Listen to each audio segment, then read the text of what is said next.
What's up everyone, back for another beer review, and today I'll be reviewing a beer from the Harpoon Brewery, and they're out of both Boston, Massachusetts and Windsor, Vermont, and this is their Dunkin Blueberry Matcha IPA. So they're calling this one an IPA that is brewed with blueberry and matcha tea blend with natural flavors added. It comes in at 6.6% alcohol by volume, no IBUs listed in time of review. This can is just over 2 months old. So Harpoon has once again released their Dunkin Dozen mix pack. Last year was the Dunkin Pumpkin, their Dunkin Coffee Porter, their Dunkin Jelly Donut IPA, and their Dunkin Boston Cream Stout. This year, they, I believe, had the Dunkin Pumpkin, and then they had a variation of their coffee porter with the new midnight blend of coffee that Dunkin has, and they have this one, and then they have their maple cream blonde ale. So I picked up a single can of each of this year's beers, except for the Dunkin Pumpkin, because I've already reviewed it on the channel, but I have this one, the maple cream blonde ale, and their midnight coffee porter. So I'm going to review them all. I didn't want to buy the entire pack just because I already have a lot of beer and I can't drink as much as I used to anymore with everything going on. So I just want to grab a single can of each. And I want to review this one as the first one because it sounds the most interesting. You're talking about blueberry, matcha tea, and it's an IPA. It's a hazy IPA, they said on the website. So yeah, I'm really interested in this one. So just over 2 months old also. I wanted to review the IPA first. Anyway, let's give it a pour here. So something that is brewed with blueberry, I would assume it would be, blue, purple, mostly purple, but it's not. So I'd imagine the blueberry they're using, is it like the essence of the blueberry? Is it blueberry flavoring? What is it? I don't know, but I don't think it's blueberries. Anyway, yeah, that looks like a hazy IPA. That has this raw, that actually is beautiful in the glass. It has more of like a yellow kind of glow down here and then more like of a honey orange color up here. Yeah, it's hazy. It's not, I mean, I can see a little bit through it, so it's not full on haze, but it's hazy enough, has a lot of carbonation. Had about a finger of this off-white, creamy looking head, kind of soap sudsy. Now it is dissipating. So yeah, I have a feeling like it says natural flavors added. And when I smelled it as I'm pouring it there, it kind of had like a blueberry muffin kind of vibe to it. Now I think they have a blueberry matcha latte that they released earlier this year. I think that's what they're kind of trying to replicate in IPA form. So let's get a nose. Yeah, it smells like it smells like a blueberry donut, more like a blueberry muffin with even the crystallized sugar on top of it. This is very reminiscent of blueberry muffin from Great Ocean. It's behind me, I'm pretty sure, on the pretentious wall of bottles and cans right behind me, I believe on the right side. Maybe I took it down. I'm not going to look. I'm going to see at the end of the video if I'm right or not, but I'm pretty sure it's behind there. And that had like a blueberry muffin, crystallized sugar, everything. And that's kind of what this smells like. It's big. It's blueberry muffin all day long. Holy fuck. And it smells good. I like blueberry muffins. I like blueberry donuts. I like that. The blueberry pastry stuff. That's what it smells like, though. It's sweet blueberry. That is fucking, it smells awesome, and it's making my mouth water, but at no point in the aroma am I getting an IPA. I'm not like, oh, there's some citrus. There's a little bit of like a rindy grapefruit. There's none of that shit here. And do I care? No, because it smells fucking awesome. There's also no tea. I thought I would get hit with like because matcha is a green tea like powder, I believe. I'm not getting any like green tea sensation in the nose. It's sweet blueberry muffin in liquid form. That's what this is. So maybe the taste will be more of like a complex, taste. Like maybe there's going to be some IPA characteristics, maybe some of that matcha tea. I don't know. Let's get into it. Cheers, everyone.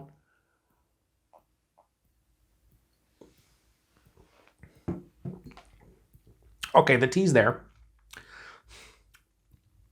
That is strange, but I think I like it. That's fucking real weird. That's real weird, but tasty, but fucking weird. Just keep that in mind. It's weird.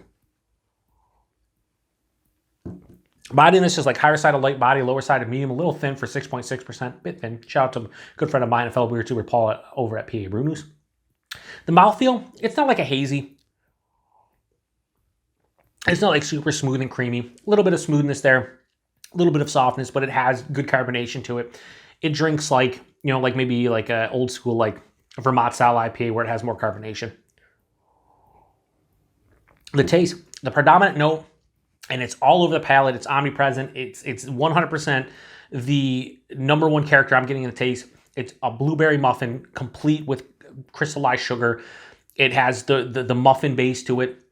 It has the blueberries. It's there. The blueberries do taste like a blueberry muffin, a combination of like real blueberries and artificial blueberries. They say natural, so natural blueberry flavoring. So that's Omnipresent, like I said. I'll be honest with you. Now, this is, like I said, just over 2 months old, so maybe the IPA is kind of dying out, maybe not. The only remnants of the IPA you can say that are in the taste for me is on the back of the palate. There is a mild to moderate bitterness, and it's like a hop bitterness, but it's more of like a generic like earthy, maybe like a citrus rind kind of bitterness, mixing in with that green tea, that matcha. So that's where I get the matcha tea is on the back of the palate. It has that bittering kind of tea note to it, but it's mixing in with the IPA. Like, I'm not getting any citrus or tropical or stone. I'm not getting a dankness here. I'm not getting like a huge herbaceousness outside of like just the tea, right? But it's semi-dry, mild to moderately bitter. So it's really sweet up front, and throughout the majority of the palate, that blueberry muffin kind of vibe is the thing you get the most. But I think on the back of the palate, it kind of balances out to some degree. It still leans a little bit sweeter, but I like that tea, citrus rind type of like earthy kind of hop note / green tea note.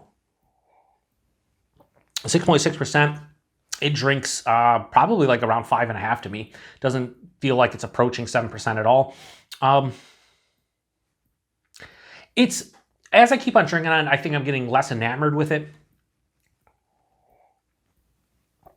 Because it really is one note for me. It's that blueberry muffin, blueberry donut, blueberry pastry vibe.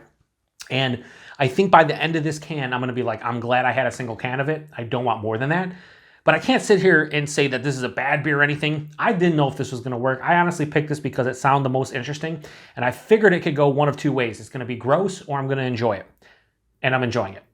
To what degree? Well, I'm going to give the Dunkin Harpoon Dunkin Blueberry Matcha IPA from Harpoon. I'm going to give that 3.8 out of 5.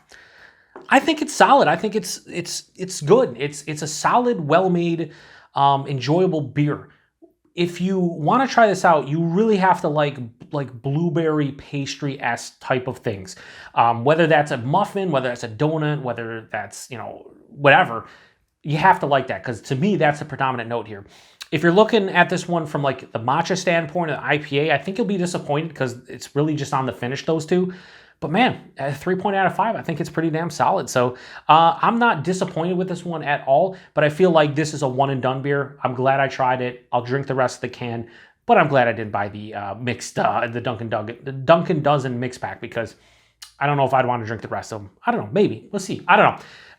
Maybe it'd be something that you specifically crave at some point. But anyway, price and availability.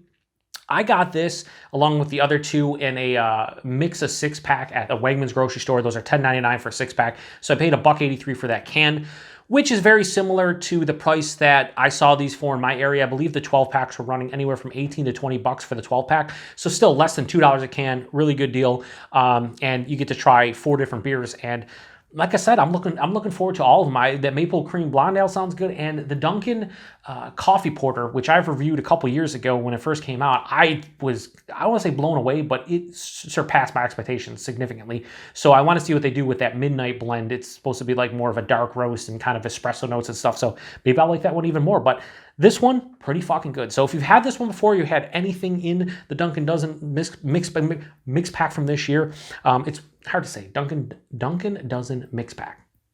I don't know. I struggle with it.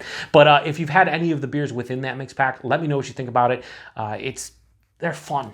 They're fun, and beer's meant to be fun for the most part. You want them to taste good, and this one tastes pretty good. So anyway, appreciate everybody stopping by for another beer review here on the Beer Patrol. To the next one, cheers.